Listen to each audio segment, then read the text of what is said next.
Deixe-me dar um exemplo para vocês, irmãos. Eu vou abrir um parêntese. Não me tenham por prolixo, mas deixe-me mostrar esse parêntese para vocês, só para a gente enxergar um pouquinho do coração do nosso Senhor. Abra sua Bíblia aqui comigo em Mateus capítulo 21, volte algumas páginas, por favor. Vamos ler a partir do versículo 12, que diz assim: entrou Jesus no templo de Deus e expulsou todos que vendiam e compravam no templo, derrubou as mesas dos cambistas e as cadeiras dos que vendiam pombas, e disse-lhes: está escrito, minha casa será chamada casa de oração, mas vós a tendes convertida em covil de ladrões. E vieram a ele no templo os cegos, os coxos, e os curou.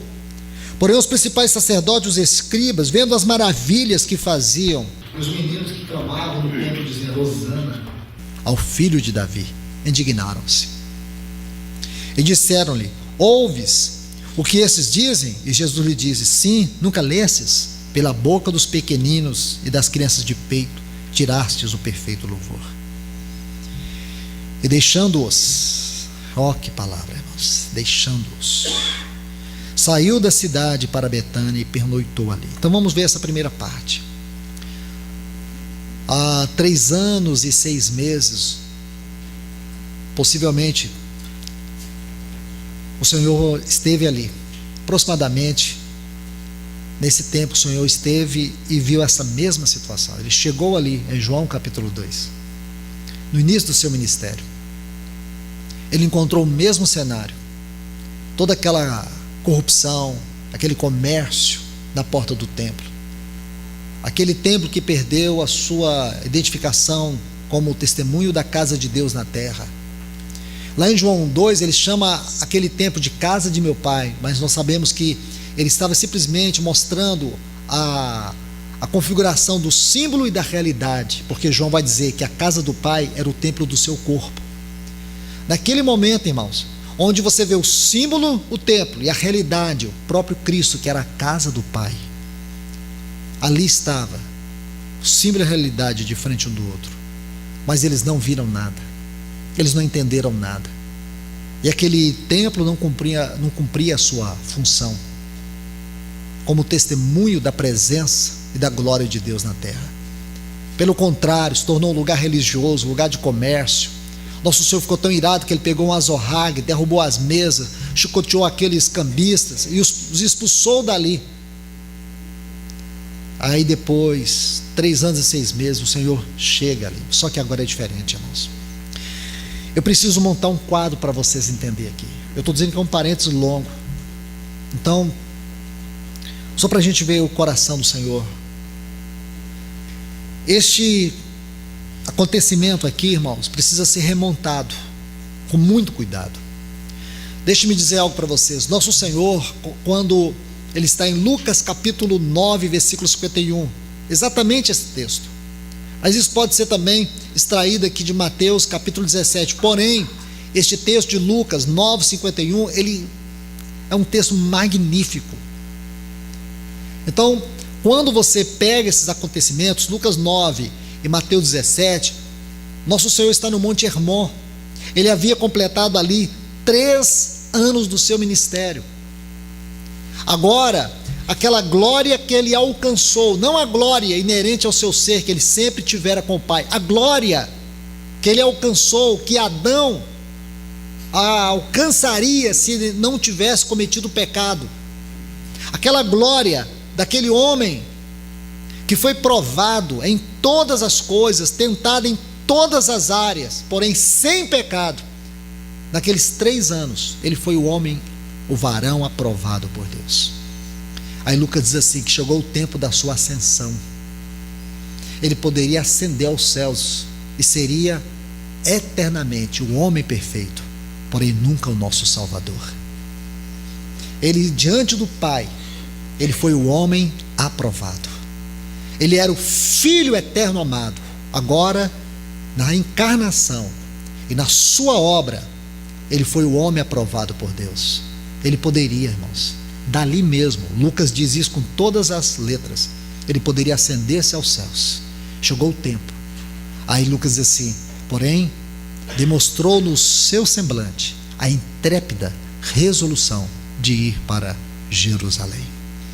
Então ele vai fazer uma viagem do Hermon a Jerusalém, de aproximadamente 140 quilômetros a pé. Ele gastou 6 meses para fazer essa viagem. E eu quero mostrar isso para você. Se você não ver este contexto, essa história aqui desaparece. Ela não tem o menor sentido. A gente vai ver a história da figueira, vai ver a história de Betânia, não vai entender nada. Você não vai ver o coração do Senhor aqui. Nós precisamos remontar este quadro. Como foi que ele peregrinou durante 6 meses? O Espírito Santo, ele colocou com muito cuidado 7 textos desta peregrinação, onde esses textos dizem sobre a viagem, sobre o caminho do Senhor para Jerusalém. Então vamos aqui ler Lucas capítulo 9, por favor. O versículo 51. Vamos começar por esse. Aconteceu o que, quando se cumpriu os dias de ser recebido no céu, estou lendo na versão Reina Valera, ele firmou em seu rosto a decisão de ir para Jerusalém. Agora vamos para um outro texto, versículo 53. Quando ele passou ali pela aldeia dos samaritanos, mas não o receberam, porque seu aspecto era como de quem ia para Jerusalém. Vamos para o capítulo 13 e o versículo 22. Passava Jesus por cada uma das cidades e aldeias ensinando, prosseguindo seu caminho para Jerusalém. Capítulo 17, versículo 11.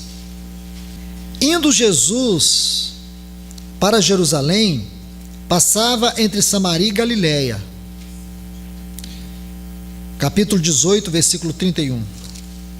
Ainda em Lucas, Jesus tomando consigo os 12, disse-lhes: eis que subimos para Jerusalém. Vamos para o capítulo 19, versículo 11. Ouvindo eles estas coisas, prosseguiu Jesus e disse uma parábola, já que estava próximo de Jerusalém. Está vendo aí? Observe bem, irmãos. Ele estava próximo de Jerusalém. Versículo 28 desse mesmo capítulo. Dito isto, foi adiante, subindo para Jerusalém. Agora o último texto, versículo 41 deste mesmo capítulo 19 de Lucas. E quando chegou perto, ao ver a cidade, chorou sobre ela. Então agora você tem um quadro.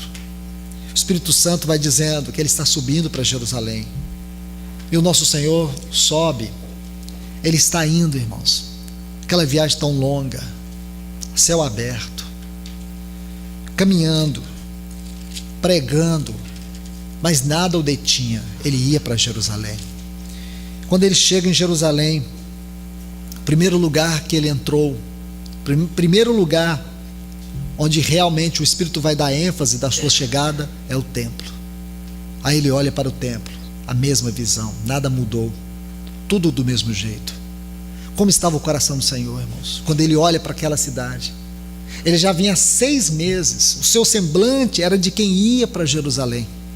No seu rosto estava escrito que ele ia para Jerusalém. Mas o que ele ia fazer mesmo em Jerusalém, irmãos? Ele não ia ao encontro do templo, ele ia para o encontro da cruz.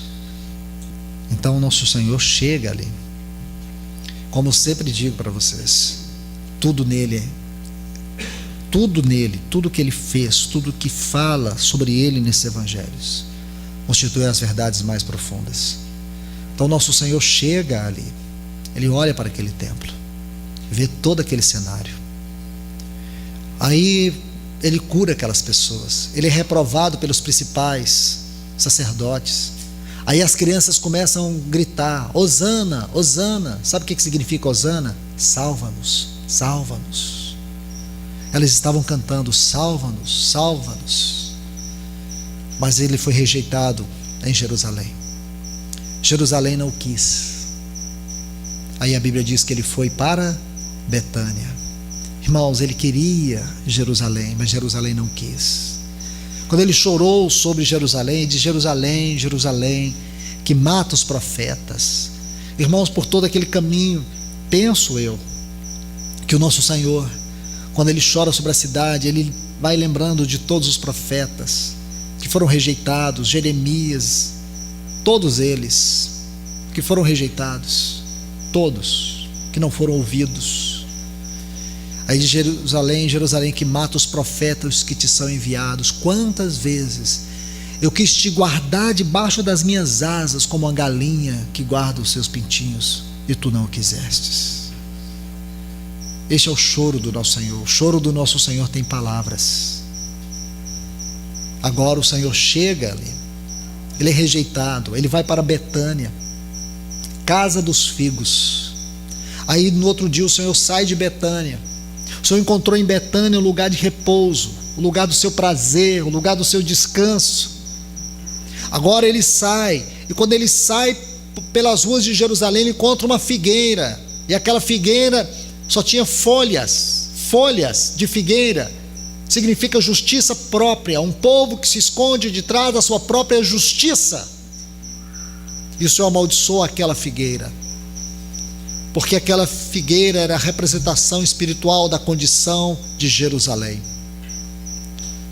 Os estudiosos sérios dizem que quando o nosso Senhor Jesus ascendeu aos céus, ele estava de costas para Jerusalém e com a sua face voltada para Betânia. É isso, irmãos. Então nós não podemos rejeitar a palavra do Senhor. Nós temos, irmãos, que tirar as nossas sandálias e aos pés do nosso Senhor e dizer para Ele: fala, Senhor, porque nós queremos te ouvir. Ajuda-nos a manter o território guardado. Não permita que nós desprezemos o Senhor. Ele anela pela sua igreja.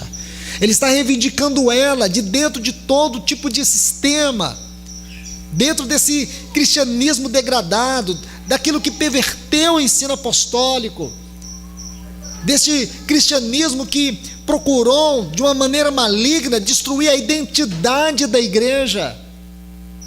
O Senhor está tirando o seu povo, Ele deseja reivindicar este povo. Por isso que Ele diz em Apocalipse 18, versículo 4: sai dela, povo meu.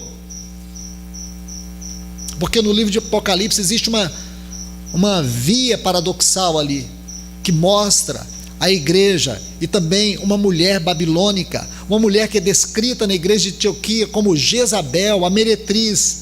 Mas no capítulo 17, 18, é chamado de Babilônia, a meretriz, a mãe das meretrizes e das abominações da terra. Lembre-se disso. Existe esta profecia, ela tem que ser retratada com muito cuidado, porque hoje, irmãos, existe um espírito maligno, um espírito faccioso, um espírito religioso que tem apoderado do povo de Deus. E não adianta você dizer: eu tive a visão. Uma visão celestial inevitavelmente requer que nós tenhamos um viver celestial. Nosso coração tem que estar nos céus e os nossos pés na terra. Não adianta dizer: eu vi o Senhor, eu sei o que é a igreja, se nós não temos uma realidade de igreja, se nós não temos uma realidade, ou a realidade daquilo que é a igreja, segundo a mente, segundo o propósito de Deus. Então, meus irmãos, o que nós temos é um espírito babilônico que inconscientemente já se alojou dentro de nós. Podemos ter louvor, podemos ter irmão pregando, podemos ter muitas coisas, mas nos falta uma realidade viva e espiritual.